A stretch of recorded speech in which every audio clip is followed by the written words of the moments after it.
Thursday greetings to our global audience and much appreciated for joining us on tonight's Primetime News edition.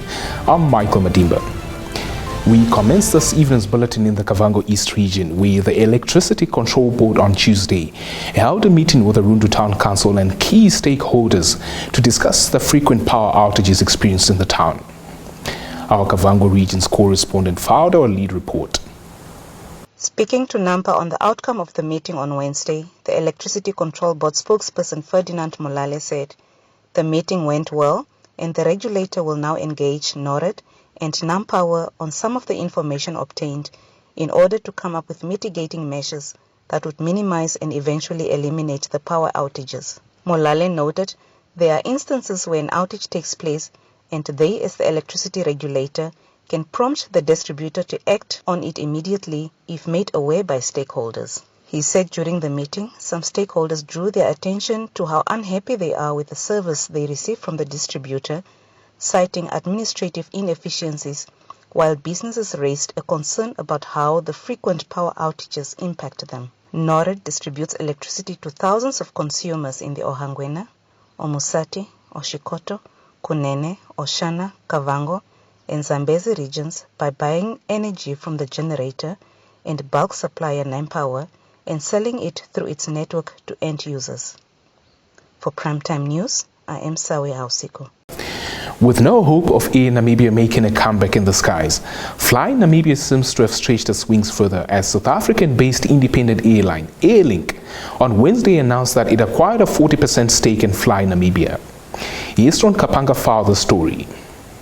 Airlink, a premier airline which serves over 45 destinations in 13 countries throughout Southern Africa, Madagascar and St. Helena Island, acquired its 40% stake at an undisclosed monetary sum. Addressing the media here on Wednesday, Airlink Chief Executive and Managing Director Roger Foster said, the investment will accelerate Namibia's post-pandemic recovery and drive the expansion of efficient scheduled airline services to, from and within Namibia.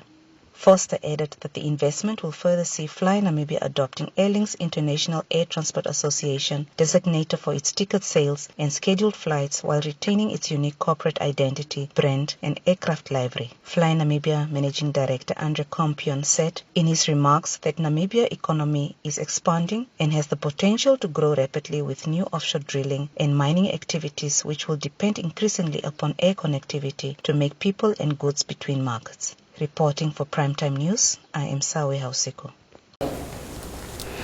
Moving on, the 2022 Namibia-European Union political dialogue was dedicated to the Namibian child as it presented an opportunity for both parties to discuss issues of mutual interest in areas of foundational skills and education, among others.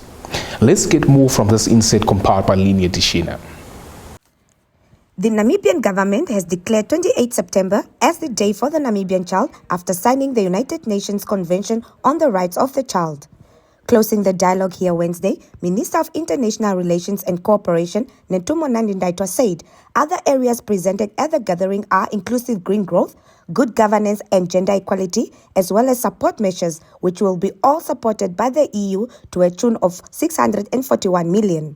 She said EU member states are amongst the major trading partners of Namibia, and as the country moves towards establishing itself as a green hydrogen hub, there will be enhanced trade and investment between the two sides. Adding, the initiative will provide a number of opportunities for the training of the youth to create more sustainable jobs. She further indicated that the EU and Namibia will continue to cooperate in the area of climate change and the sustainable management of natural resources, adding that both parties expressed the need to strengthen the international rules-based order, in particular to resolve international disputes in peaceful means. Switching attention to the continent. Local media reported Wednesday that at least 19 people died and dozens of others hospitalized after consuming toxic alcohol from a roadside kiosk in northern Morocco. More from this insert. The Director General of the National Security in a statement said the police arrested a 48-year-old suspect in connection with the incident. Media reports said the victims were thought to have consumed the toxic alcohol in the suspect's store, where investigators later found nearly 50 liters of the liquid. Moroccan law prohibits the sale of alcohol to Muslims, but it is easily found in bars, restaurants and stores that discreetly offer it for sale behind opaque windows and thick curtains. A local health ministry official told reporters the hospital had received the bodies of 9 victims on Tuesday and the death toll rose to 19 on Wednesday. When we return, Namibia's economic activities register positive outturn.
We begin tonight's Primetime Beat segment with the local economy.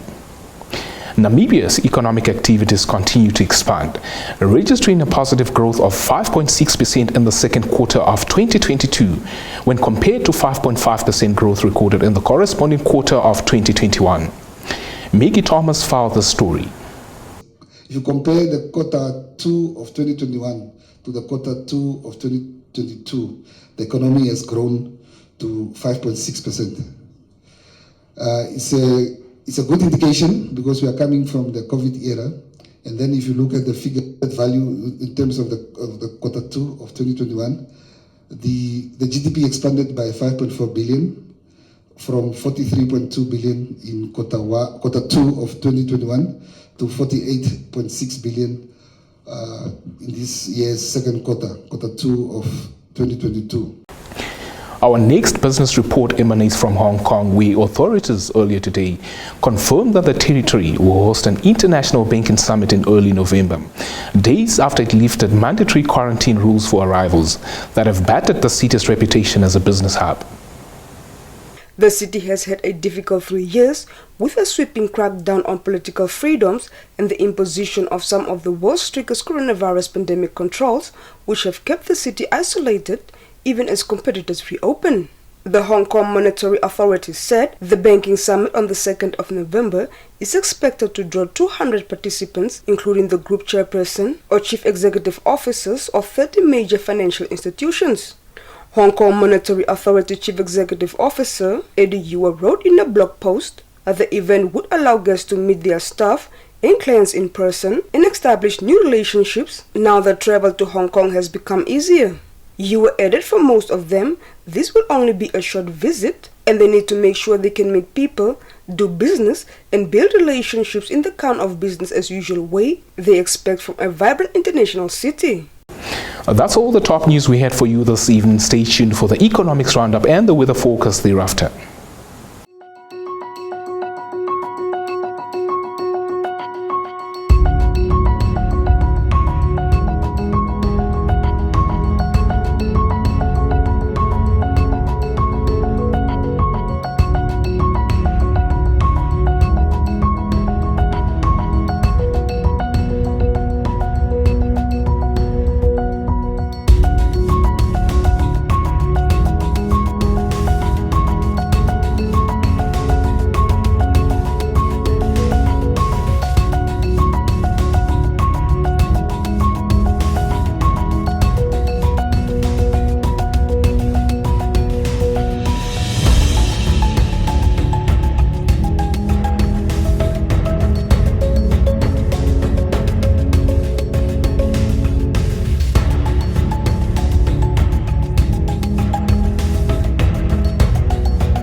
Welcome to Sport Planet, the segment that brings you all things sport in action. The Omaruru Street Mile will be making its return next month after an absence of 2 years due to COVID-19 restrictions that were put in place in the country. The race will take place in the town of Omaruru on the 15th of October 2022, with over 400 athletes expected to compete in the 1.6-kilometer race, which combines both speed and road race endurance. Event organizer Berthold Karumendo told Nampa on Wednesday that preparations are progressing well and they expect to host 420 athletes from all over Namibia. On to the German Bundesliga. Bayern Munich's history of success in German football can often see the term crisis thrown around the moment points dropped. But with the team sitting fifth in the Bundesliga after 7 games, there is little doubt all is not well. Bayern host Bayer Leverkusen on Friday night, winless since mid-August, an unfamiliar position for a club which is vying for 11 titles in a row. Bayern's struggles are mirrored by those of the misfiring Sadio Mane, with the summer arrival goalless in 5 matches after scoring 5 times in his opening 6 games. Sporting director Hassan Salihamidzic has backed the summer arrival to rekindle his early season form, saying the former Liverpool striker needs a bit of time to get used to the Bundesliga. Stand by for your sports roundup.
That's where we leave it for tonight. Many thanks for tuning in. Looking forward to having you tomorrow as we bring you this week's last edition of Primetime News. From myself, Michael Madimba, and the entire production crew, it's good night.